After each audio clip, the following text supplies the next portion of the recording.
పంచమోధ్యాయః ఇది ప్రారంభః. సూత మహర్షుల వారు ఈ విధంగా చెబుతూ ఉన్నారు.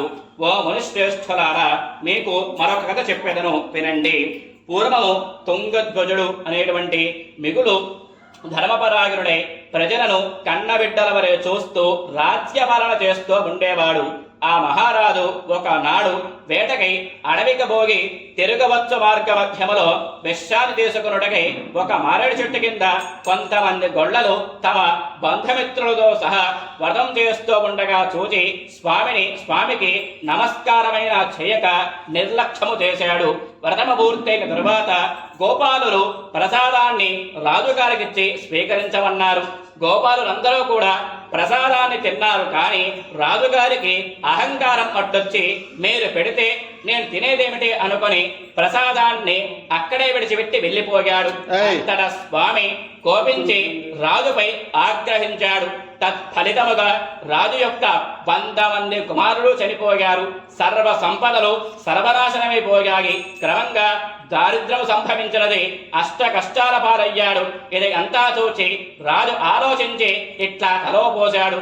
ఆహా, ఆనాడు గొల్లలు ఇచ్చిన స్వామివారి ప్రసాదాన్ని నేను తినడమేమిటి అనుకొని తిరస్కరించినందువల్లనే స్వామి నాపై ఆగ్రహం చెంది నాకిట్లా శాస్తి గావించాడు అనుకొని వెంటనే గొల్లల చెంతకు పోగి నియమనిష్టలతో భక్తి శ్రద్ధలతో సత్యదేవుడి వ్రతాన్ని ఆచరించాడు.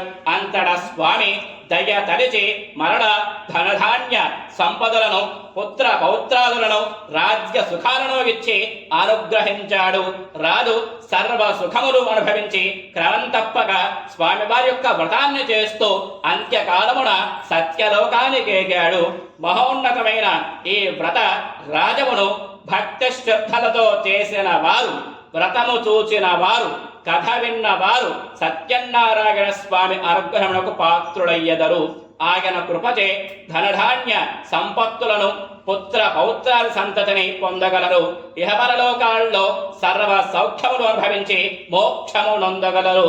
ఈ వ్రతము భక్తితో చేసిన వారు దారిద్రులు ధనవంతులు కాగలరు. బంధ విముక్తి నొందగలరు. భయము తొలగును.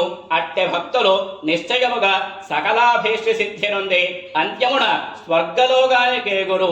కావున ఓ మునులారా, మానవులు సర్వ దుఃఖముల నుండి విముక్తి చేయగ మహిమ గల శ్రీ సత్యనారాయణ వ్రతాన్ని, ఆ వ్రత విధానాన్ని, దాని ఫలితమును ఆచరించి ముక్తి నొందిన వారి కథలను మీకు విన్నవించాను. విశేషించి కలియుగములో సత్యనారాయణ వ్రతాన్ని మించినది లేదు.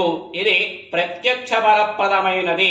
ఈ కలియుగమున సత్యనారాయణ స్వామిని కొందరు సత్యదేవుడు అని, మరికొందరు సత్యనారాయణ అని, మరికొందరు సర్వేశ్వరుడు అని పిలుచుకుంటూ ఉంటారు. ఎవ్వరు ఏ పేరుతో పిలిచినా కోరిన కోర్కెలు తీర్చే స్వామి శ్రీ సత్యనారాయణ స్వామియే. హర నమః పార్వతీపతయే. హర హర హర హర మహాదేవ హర.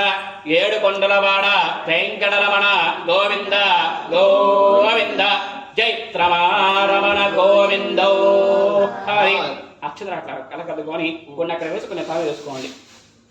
అందరూ లేచి రండి ఒకసారి. అక్కడ తల వేసుకుని పిల్లలు ఉంటే పిల్లల మీద అందుబాటులో ఉంటే అందరూ లేచి రండి ఒకసారి. అట్లా దాపేశారండి, పక్క లాగేస్తారు.